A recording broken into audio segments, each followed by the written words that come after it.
And continuing books about general aviation, the jet age really was the start of the Cold War.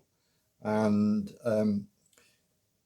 when we faced the Soviet threat, which was very real, and particularly when they developed their own atomic and later thermonuclear weapons, it was realized that uh, Great Britain needed to be able to face this because we were very, very much in the firing line. They used to talk about the 3 minute warning. So there was um, the move to have the independent deterrent, which became known as the V Force. And to deliver the weapon, the quite uniquely, rarely, the government put out a tender, and three major companies produced suitable high altitude, long range strategic bombers. Handley Page um, uh, designed the Victor, Vickers the Valiant, and Avro the Vulcan. And the most successful of those designs was the Vulcan, although the other two did see uh, service in operational squadrons. So we had developed our own nuclear device, the Blue Danube bomb, and the V bombers, which were originally painted white, which was anti-radiation finish to deflect the flash of a nuclear weapon, um, were the delivery system. So the book that we're talking about, Under the Radar by James Hamilton Paterson, um, is a fictional book. And it's the only one in of these books on aviation that is fictional.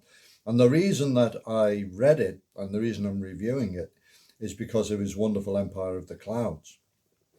And it was so well written and so interesting that I looked at his list, and sometime later he wrote the story of the Lockheed Blackbird, which we'll no doubt review at some stage.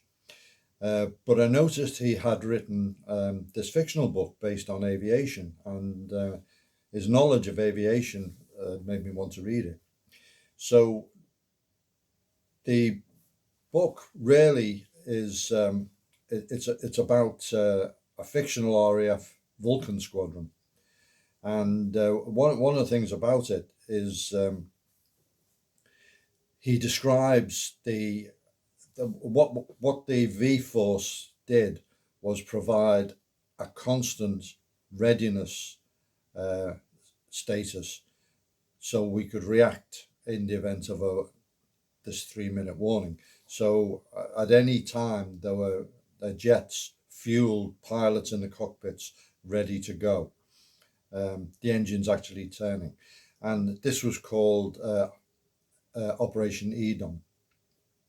And the book describes what it was like being on this, where they're sitting in the cockpit with a mixture of tension and boredom, um, and not knowing how long the exercise was going to last, because the whole idea of being able to respond to a surprise attack was to be ready at any time. So the crews, they may be just about ready to have their lunch, and the klaxons would go, and then they wouldn't know how long they'd be sitting in the cockpit and ready to receive the code to continue, take off, reach high altitude, and then bomb a series of Soviet cities and obliterate them with nuclear weapons.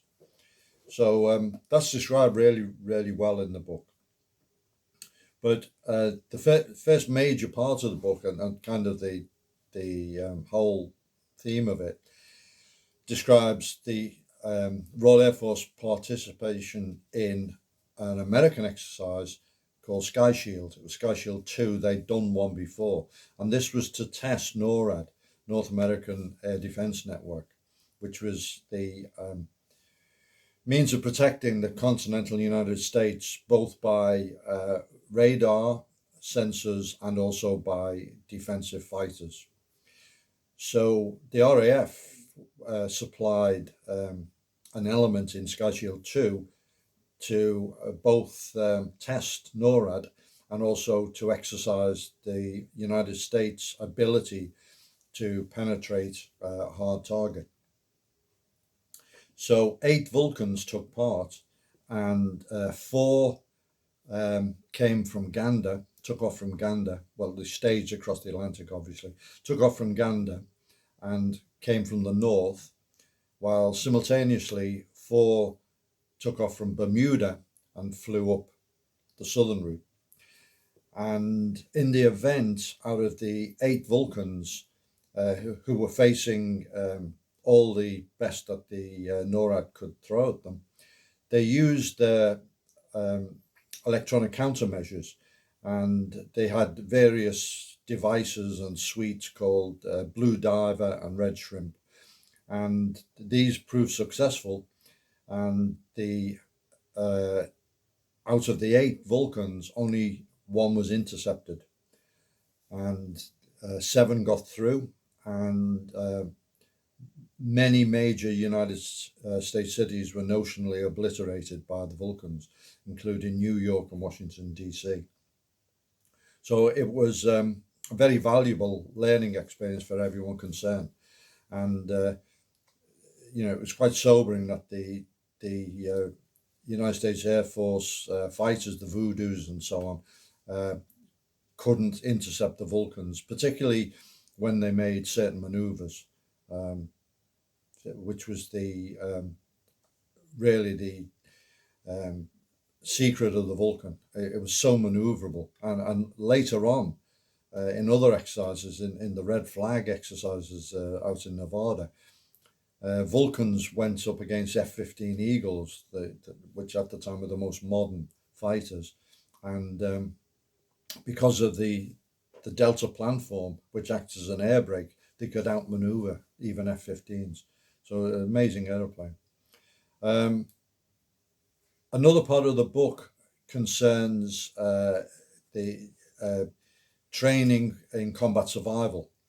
The pilots are sent off to train with the Americans in Germany at Bad Tolz, at Flint Caserna, where they were running combat survival and living off the land, escape and evasion, survival, sustenance, shelter, and able to evade an enemy which is searching with dogs and all the rest of the things. And that's described it in really good detail.